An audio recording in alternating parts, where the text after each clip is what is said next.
Welcome to Bloomberg ETF Europe. I'm Francine Lacqua. Over the next 30 minutes, we'll be your guide to the region's thriving market in exchange-traded funds. Everything you need to know about the funds and the flows.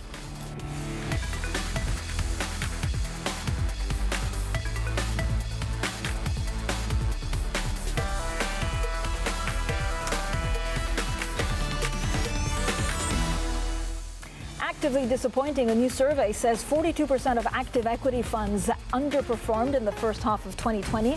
We'll ask if the way to profit is to stay passive. Morgan Stanley's $7 billion bet on direct indexing. We'll ask if the sector is set to expand and look at the pros and cons for investors. And thanks, Jay Powell. After a rocky start to 2020, bond ETF inflows have already topped last year's total. We'll discuss what's next for fixed income products.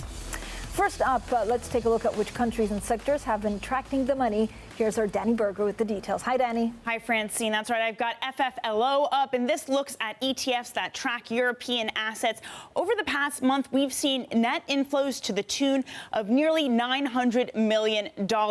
Now, this comes as a lot of strategists are starting to say that perhaps Europe is going to be one of the more attractive spots going forward with the U.S. election as Democratic candidate Joe Biden widens his lead in the polls against Donald Trump. Berenberg, for example, saying a more calm trade policy would benefit Europe and prevent any sort of transatlantic trade war. Goldman Sachs, for its part, saying a weaker dollar should the Dems sweep would allow a stronger cyclical case in Europe. Now, looking at the individual countries, Switzerland hitting the top. We recently heard from the Swiss government who upgraded their economic outlook, so perhaps some of that positivity reflecting through ETFs. Now, we have seen a lot of equity ETFs start to see inflows in Europe. For most of the first half of the year, it was mainly fixed income. But if you look at the top three here, which we have United Kingdom, Germany, and Italy, these inflows actually do have some more fixed income tilt to them. Italy especially, Italy really seeing a strong outperformance of their region's bonds, even being able to offer a zero coupon bond, which investors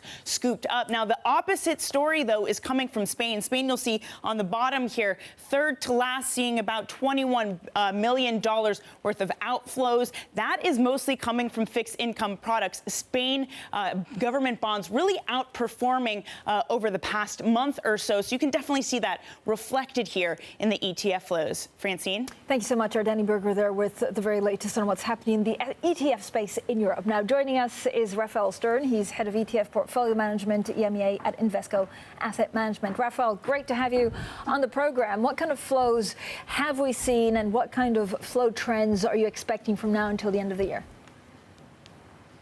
Good to be here. Thanks, Francine. So it's certainly been an active year for ETFs in Europe.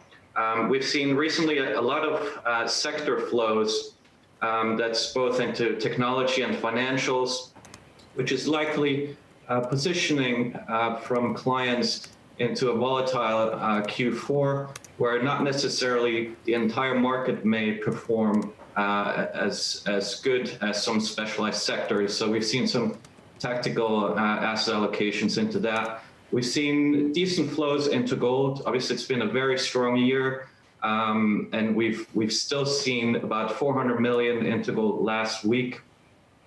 We've also seen in fixed income across government bonds on the emerging market side about 400 million. Euro govies 200 million, and also gilts, obviously with Brexit coming up, some interesting positioning opportunities. Raphael, when you look at some of the volatility out there, and this could be U.S. election, this could be just a volatile winter season because of infections, how does that play out in the ETF space in Europe? Are you going to see more appetite for products that actually help you with volatility? Yeah, I think there's two parts to this. One, obviously the European ETF market is growing very rapidly. We've seen about 10 to 15% product growth every year. We now have 1,800 ETFs to choose from. And I think this specialization and niche type of products is going to continue.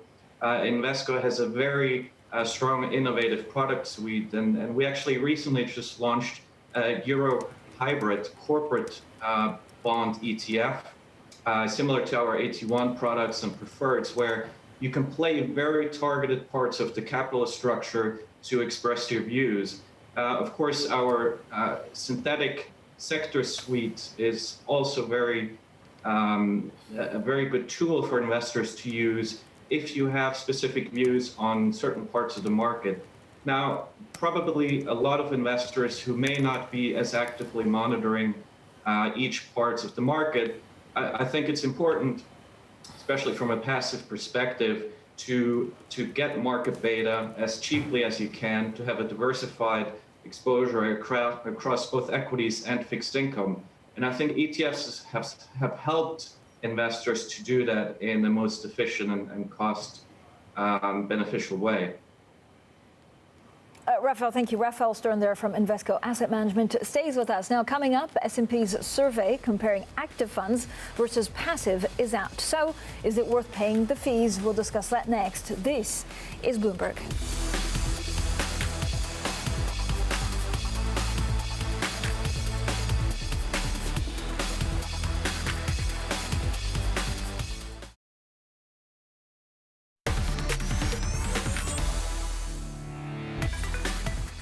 This is Bloomberg ETF IQ Europe, everything you need to know about the funds and the flows. I'm Francine Lacqua. Now, many investors expected the dramatic volatility we saw earlier this year to create widespread opportunities for active managers. But a new survey says over the first 6 months of 2020, 42% of active equity funds in Europe underperformed. According to S&P's SPIVA, or SPIVA Europe scorecard, over a 10-year period, that proportion rises to 87%. Well, still with us, Raphael Stern from Invesco Asset Management. Raphael, how do you actually see that going forward, the passive versus active debate?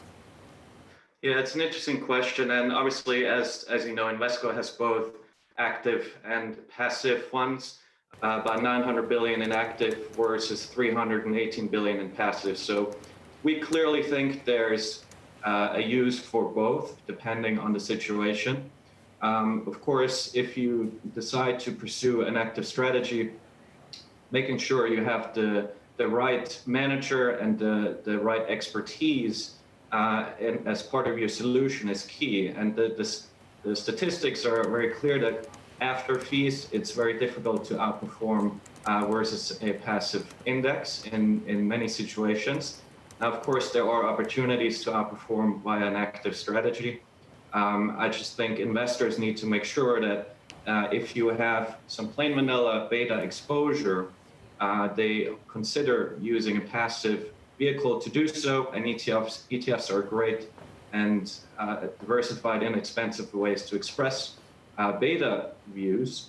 But the active on kind of the satellite of your investment allocation can certainly be beneficial. And I think we've seen a trend of really the space between active and passive become a little bit more blurred, where you have a lot of smart beta ETFs, more innovative ETFs and strategies coming to market, where the strategies can be quite narrowly defined in terms of exposure, where in the past it was either or. And I think now there are some tools available to investors where you can get the benefit of both. Raphael, does this trend only change, for active investments once there's normalization of central bank policy? Yeah, I think obviously there are opportunities with central banks in the market. It gets a little bit more difficult to find outperformance opportunities because the central banks tend to buy most of the market. But of course, with the volatility we've seen in March, with what's happening in the world with US election, Brexit, COVID, there are many opportunities to tactically outperform. I do think for the average investor, probably having a diversified basket of exposure to various markets is probably a safe bet. Rafael, let's also switch topics. Morgan Stanley is taking a big bet on direct indexing. Its $7 billion purchase of Eaton Vance has propelled the Wall Street Bank to a market-leading position in the category. But what exactly is direct indexing, and what are the advantages? Well, here to explain is our Danny Berger. So, Danny, hi again. What is Morgan Stanley so interested, or why is it so interested in direct indexing? Francine, some people have called direct indexing a possible ETF killer, and it's not surprising that Morgan Stanley would want a product like that. Look, its asset management business has been very much so under pressure from passive and low-fee products. So to explain direct indexing, instead of buying an ETF, you actually invest in each individual company that's in the index itself. This has a couple advantages. For one, in the U.S., there's some tax advantages to doing so, but really the appeal globally is a very customized index. Let's say you don't like one company in it because it doesn't fit your ESG protocols. That means you can take that one out. But the question will be, does this allow Morgan Stanley to compete with ETFs? It's going to be very difficult for them. These direct indexing products have taken somewhere between $3 to $5 billion in this year, and that compares to $350 billion in ETFs. Yes, it's a very steep battle for Morgan Stanley, but what they do have the advantage of with acquiring this Eaton Vance product, which is 60% of Eaton Vance's assets, it allows them to grow bigger. Having that economy of scale allows this product to be cheaper, and really the flows are going to cheap products, Francine. Danny, thank you so much. Let's get back with Rafael Stern from Invesco. Rafael, when you look at some of the things that Danny was just mentioning, again, is this a trend that's only going to accelerate? Well, I think it's important to clarify as well that direct indexing is very different from self-indexing, because a lot of times there's confusion about the two. I think direct indexing, it may very well be the right product for some investors. However, I think it's not a product that will be adopted across the market, and there's a few reasons for that. One, ETFs are there for the benefit of scale, and by the fact that direct indexing is a uniquely custom solution, you definitely lose the scale. When you lose scale, you lose liquidity, and there's no doubt that ETFs can offer a lower cost solution compared to a custom direct indexing vehicle. Now, having said that, it's early days in the market. Quite frankly, I think not many investors are aware of what it is, but I think the ETF is a cleaner solution. It's a more tested solution, and it's a deeper market where you already have a plethora of products that you can choose from, whether those are self-indexing, whether those are smart beta, active or passive. Rafael, how do you look at liquidity in ETFs? Is this the biggest concern going forward? I think they have certainly done extremely well and proven the vehicle, the wrapper, has proven itself again in March. Really, all the ETF is a wrapper for the basket of securities that are inside it. If you have an index that is designed well with liquidity in mind, so do you have a minimum amount outstanding filter? Do you have certain sectors that are not liquid enough to be in a certain benchmark? So once you do this initial stage, you arrive at a product that has an investable universe, and it's really, no matter the size of the ETF, the liquidity is defined primarily by the depth of the market and the underlying securities.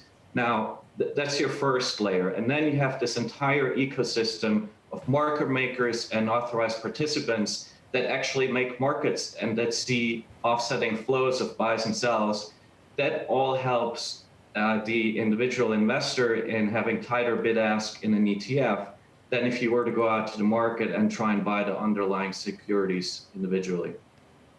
Right, but overall, Rafael, is there, if you look at liquidity, and that kind of ties it back to the initial conversation we had, volatility, how's it different from ETF market, which is a lot more fragmented in Europe compared to the US market?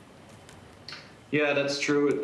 The European market is more fragmented, and of course, we have a market size of about 1.1 trillion, compared to nearly 5 trillion in the US. Now, having said that, there are a lot of players very active in Europe. I think it's one of the markets poised for the most growth in the coming 3 to 4 years. And actually, over the next 5 years, we expect the market in Europe to almost double. So I think the liquidity is really a question about each underlying product and how well it's designed. It's hard to generalize liquidity of ETFs in general, but it really goes to product design, underlying markets, and then having the right structure. And I think ETFs, compared to any other wrapper solution, are best placed to benefit from that liquidity.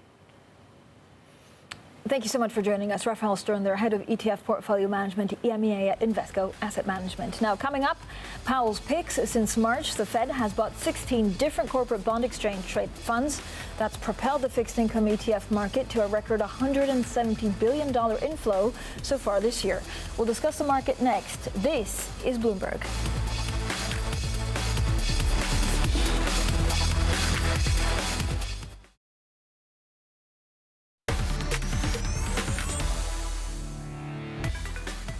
This is Bloomberg ETF IQ Europe, everything you need to know about the funds and the flows. I'm Francine Lacqua. Now let's focus on fixed income. Back in March, things were looking pretty bleak for exchange-traded funds invested in bonds. And then the Federal Reserve stepped in. On March 23rd, the Fed announced that it would begin buying corporate debt ETFs. And so far this year, inflows to bond funds have totaled $170 billion. That's more than $154 billion invested in all of 2019. Well, joining us now is Michael John Lytle. He's Chief Executive Officer and founder of European fixed income ETF provider Tabula Investment Management. MJ, great to have you here with us today. How are you expecting it to pan out for fixed income ETFs into 2021? Good morning, Francine. Thank you very much for having me on the show. You know, fixed income has seen a constant growth in inflows over the past several years. The ETF space was definitely created as an equity-focused market, but over the last couple of years, fixed income has seen outsized inflows.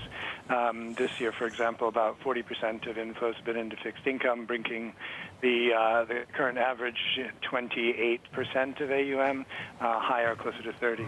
I think the bigger issue for investors in the fixed income space today is really around volatility and what's going to happen in the last couple of months of the year. We have a lot of events threatening the market, including the U.S. presidential elections, concerns about inflation, questions about defaults in the bond markets, all raising basic issues going into year-end. As you know, year-end is the time when we see volatility, we see reduction in liquidity of the markets. And so people, I think, are very much looking to protect themselves against year-end uncertainty. But MJ, when you look at fixed income, as long as the Fed stays put, or actually as long as the Fed, remains supportive, do you see anything changing for fixed income? So are you just looking at inflation expectations? I think the Fed purchasing ETFs in the U.S. is great. It's another central bank recognizing the value of the wrapper as a way of investing in the markets.